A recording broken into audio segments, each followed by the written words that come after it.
We are here with a contemporary guest, a guest named Andrew Richard.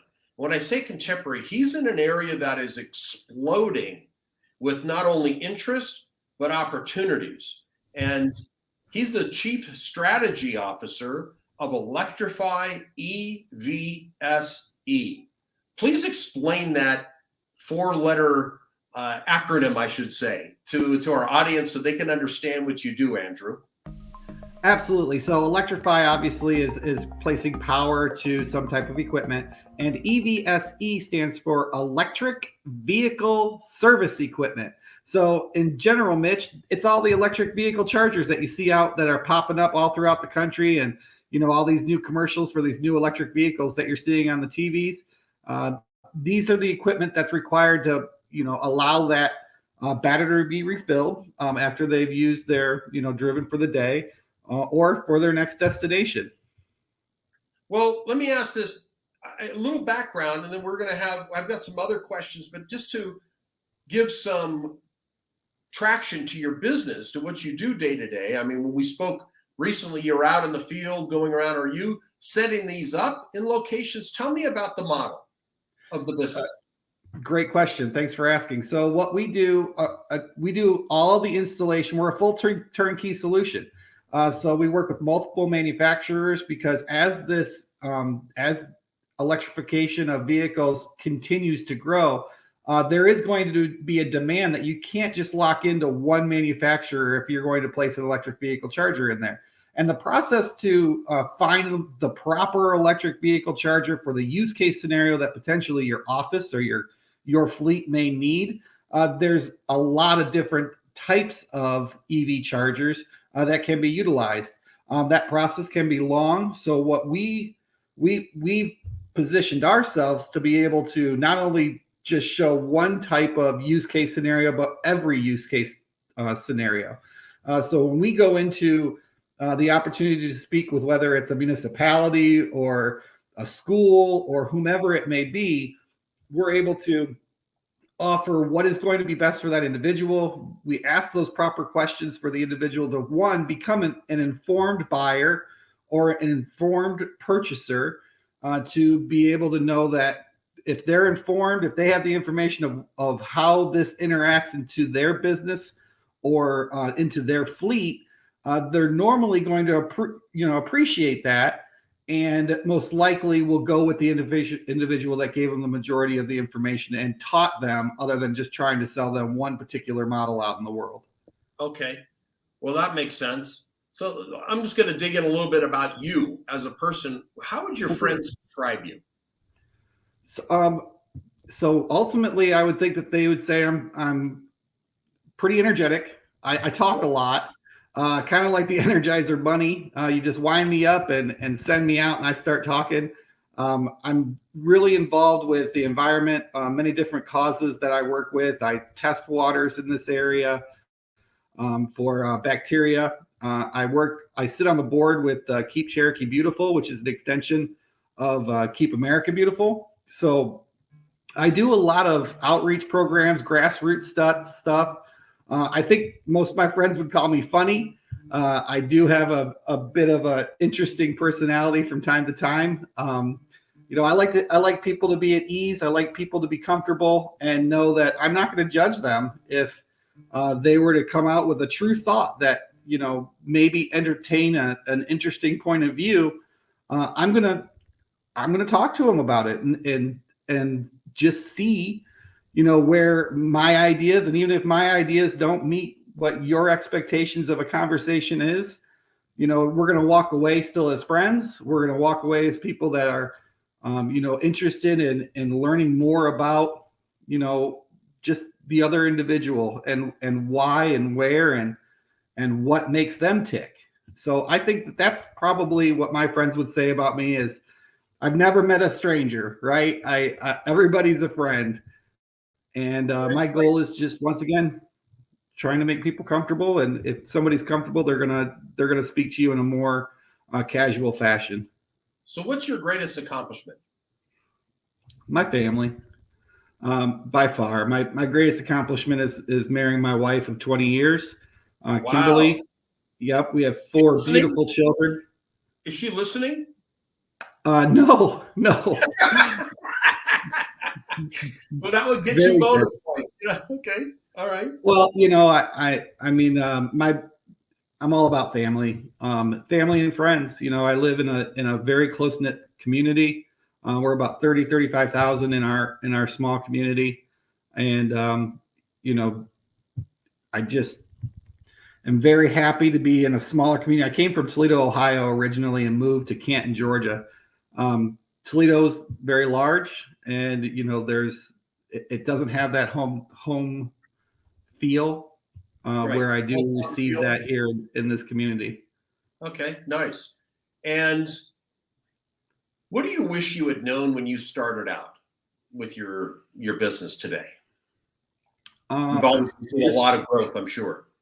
yeah, the hardest part is, you know, just making sure that we have all the processes, making sure that we understand everything that is needed to be a successful business, making sure that you have the proper contacts and once again the processes and the procedures that are laid out, and making sure that you're registered with the state, and just setting up a company to win, and not just set up a company to try to start rushing through and be successful, but having a strong backbone of your business is really what I wish I had a better understanding of. My parents owned an RV dealership growing up, and recreational vehicles, and I was the service manager from 13 to 18. But it was a family based company. It did great for us. It allowed us, both my brother and I, to attend Catholic high schools. Paid for all of the family vacations, and it was that was the goal. Taking care of the family. Whereas in this business, I'm not just taking care of the family. I'm taking care of the earth. Got it. Trying to leave it a little cleaner than when I got here. Got it. Okay. And what are you curious about right now? Climate change. Climate change is something I'm very curious about. I don't know. We don't know the cycles. We don't know what's coming down the road, but we do know that there's frequencies of climate change being seen every day. And our president has recently said that there's some of these disaster situations that have happened recently, we should expect them. So for my company, we want to make sure that if we are making a transition from traditional internal combustion engine vehicles, that we provide electric vehicle charging in disaster areas that wouldn't require hard infrastructure, making sure that we utilize the opportunity of our most recent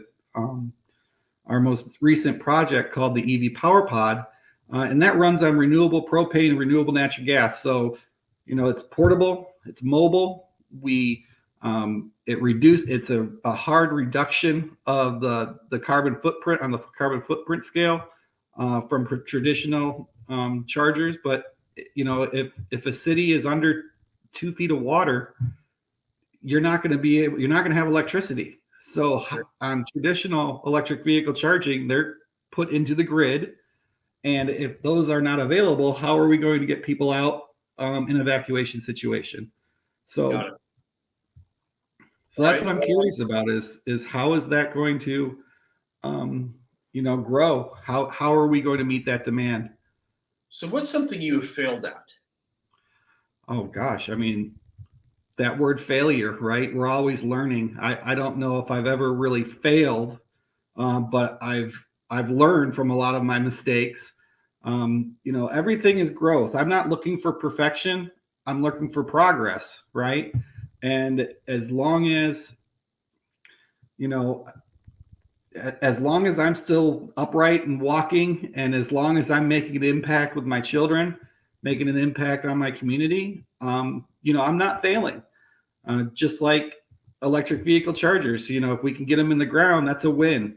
So I would say that, I have failed. I've had goals, but it doesn't always happen the way you see it. You got to kind of remember that, hard work is not always, you don't always receive the final goal, right? But you're one step closer. I'm always looking to go one step forward and not one step back.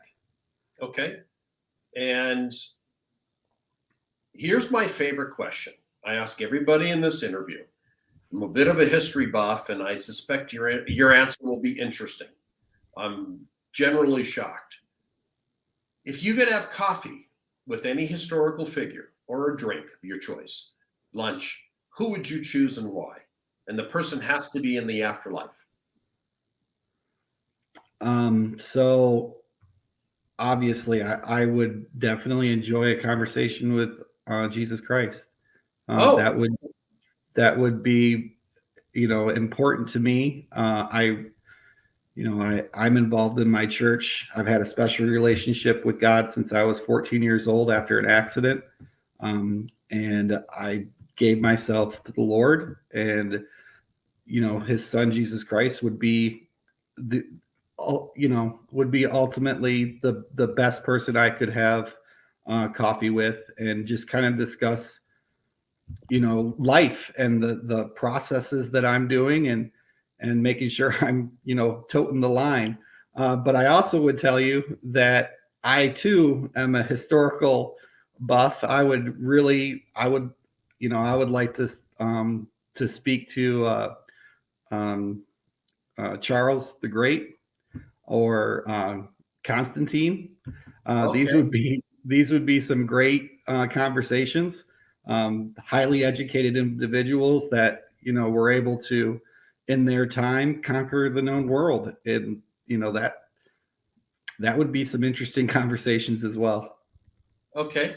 And now let's bring it to where it's a little more current. Those are from people from long time ago. And who would you have had who's had the most impact on your life as a business professional? Who's been an important professional mentor?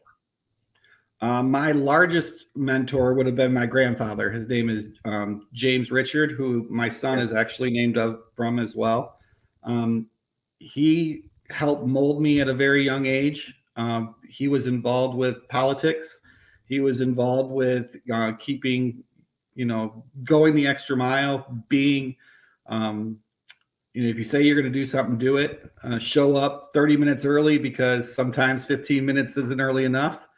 That would be by far, when I wake up in the morning and when I'm going to go do a presentation, or if I'm going to go speak with somebody, I think of my grandfather.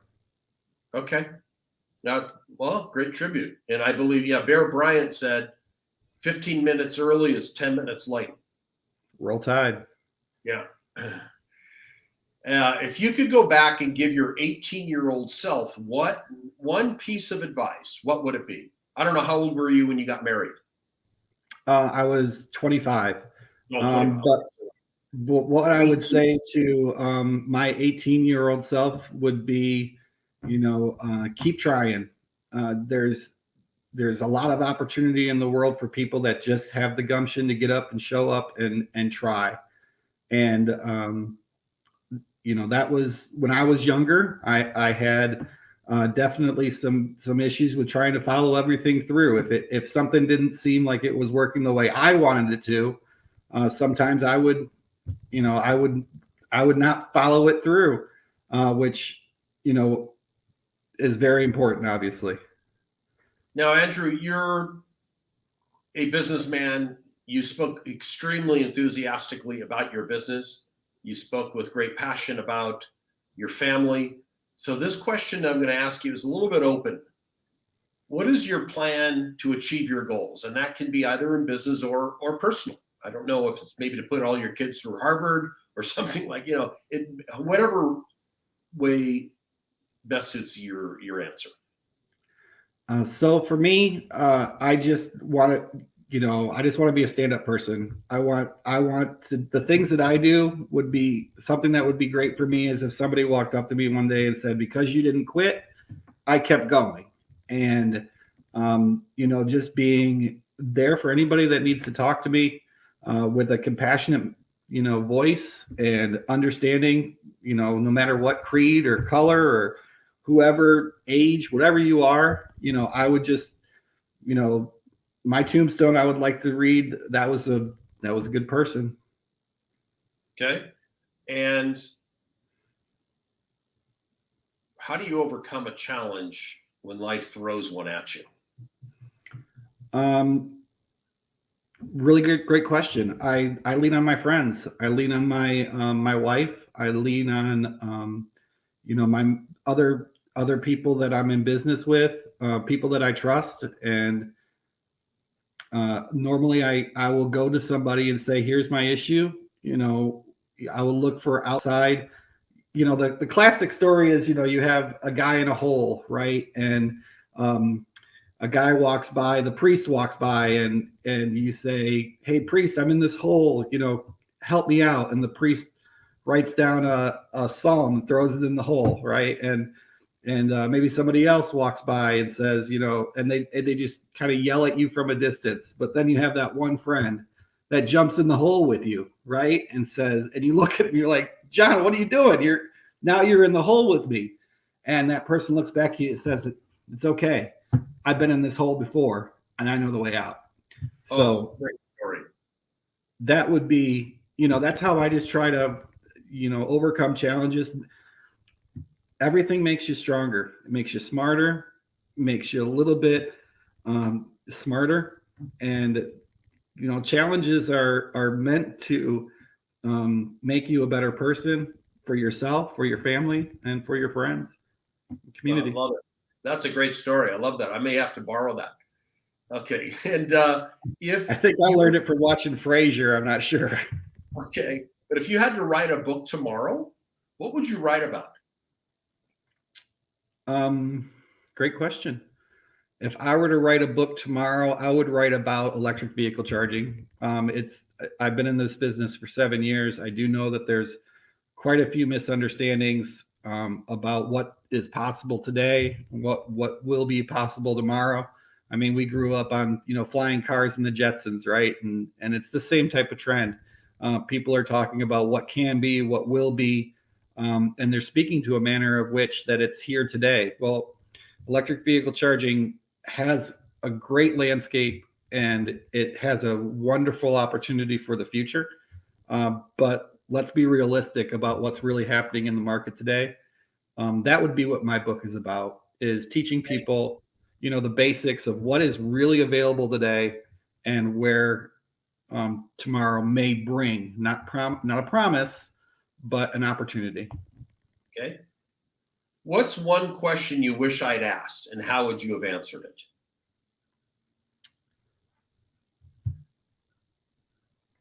What do you want to communicate to the market? Well, let me ask this then. If you're thinking this, and we can always answer one of yours, is why do you do what you do? Great question. I do what I do because I want the world to be a little cleaner.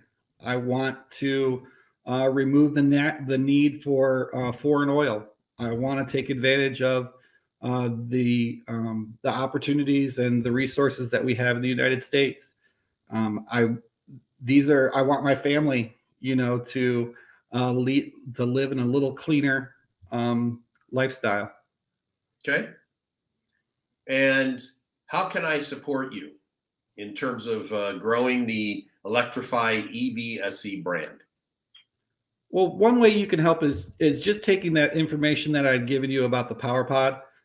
We do feel, that the Power Pod is a game changer.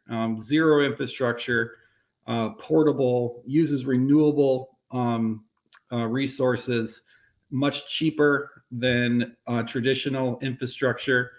And I think that, having that opportunity to show people once again what is possible, but what is here today, and allowing me the opportunity to speak with those individuals, or just having the opportunity for them to give me a call and talk off the cuff.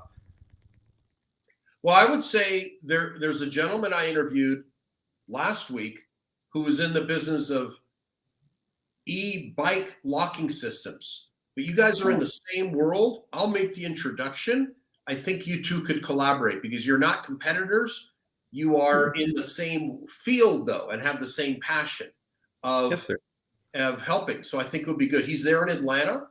He's got a locking system for e-bikes, electric bikes. You know, a little bit different. I don't know if you provide solutions for e-bikes yet. So, e-bikes do charge with a level 2 charger. So we can provide those nationally. We do installation, maintenance, repair, service, sales on a national level. We work with the largest. We actually are a number one partner for the largest EV infrastructure group in the world, EV Box. And we support Blink, which is number 2 in the country for EV infrastructure. And we support them on all of their infrastructure placement and service. Okay. Well, I'll certainly make the introduction because you never know. I mean, in the same category, he could say, "Oh, I don't do this, but I know somebody that does, and his name is Andrew," and you could do the same for him. So this is Absolutely. a good. So I'll talk about that later. And what would you say about your experience on the show today? I thought it was great. Very laid back, very comfortable. Mitch, you did a great job. I know that we had a little hiccup yesterday, and your ability to make today available is fantastic. And once again, I appreciate the opportunity, and your questions are great. Your setup is great, and I look forward to learning more.